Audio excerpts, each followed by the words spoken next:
Comme tu peux l'écouter, c'est très calme. C'est un endroit où on se pose et voilà, on se libère ici. Quand je pars en forêt, il y a des odeurs qui me ramènent à mon enfance, il y a pareil, des paysages qui me ramènent à mon enfance, et voilà, c'est mes racines déjà. Il n'y a pas que dans les réserves naturelles qu'il y a des choses intéressantes, il y en a à l'extérieur. Et c'était aussi ce côté-là de faire découvrir aux gens d'autres milieux naturels.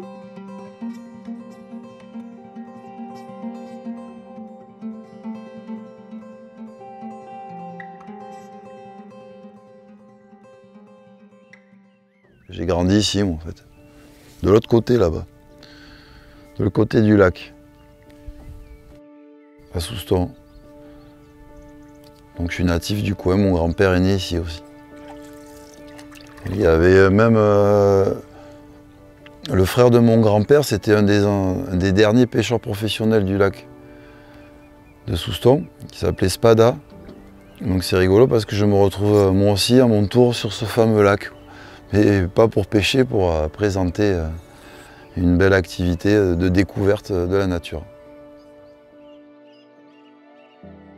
Je fais passer un message à travers mes bains de forêt et le but, il est plus là.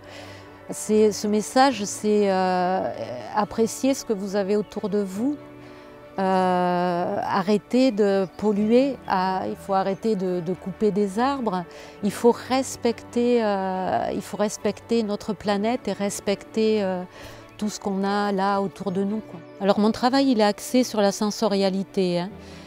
C'est se ressourcer avec la nature et booster, en fait revenir à l'instinct par la sensorialité. Et puis on termine la balade par une séance de sophrologie, toujours axée sur la sensorialité.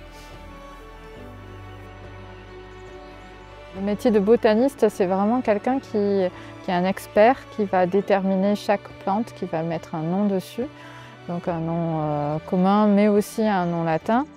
Après, moi j'ai toujours aimé la nourriture, la cuisine, la pâtisserie.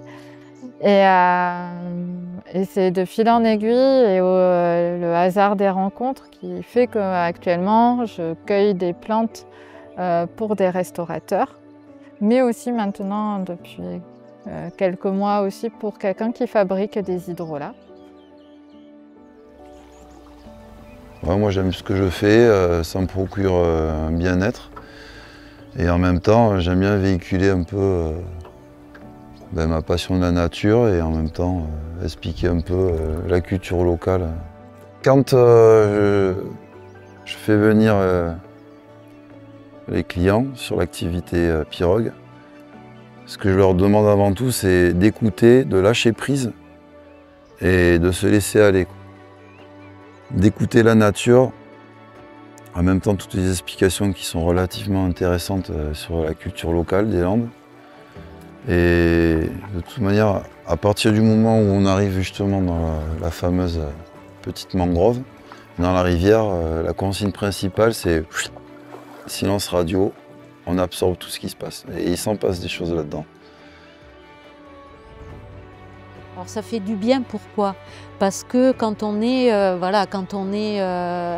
là autour de nous, il y a un paysage quand même incroyable. Les arbres qu'on a autour de nous, ils relâchent des substances volatiles qu'on respire, qui s'appellent les phytoncides.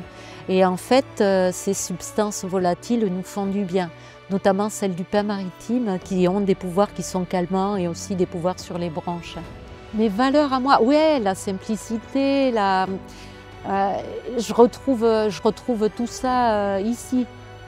Ce qui me plaît aussi, c'est cette dimension de grandeur là, quand on est dans la forêt. C'est vraiment, voilà, on se sent petit là, au milieu de tous ces arbres. Et puis aussi, il y a plein de choses, hein, pouvoir aller porter mon regard à l'horizon, à perte de vue, alors que dans les villes, on est cloisonné, c'est pas ça, quoi. Pour moi, la meilleure façon en fait, de sensibiliser les gens à la protection de l'environnement, c'est qu'ils connaissent ce qu'ils ont autour. Moi, je pense que c'était ça, c'était de faire découvrir des lieux en général, que le commun des touristes n'y va pas. Il n'y a pas que le surf. Les plages, il y a des jolis endroits dans les Landes. Et c'était ça aussi, en fait, qui m'a donné envie, je pense, de rester ici et de faire découvrir que finalement, en étant à un endroit, on peut passer dans des milieux complètement différents. De se retrouver dans les Barthes, puis après sur les dunes, et puis d'un seul coup dans la forêt landaise. Pour l'instant, j'ai pas envie de partir d'ici. Je fais tout pour rester là.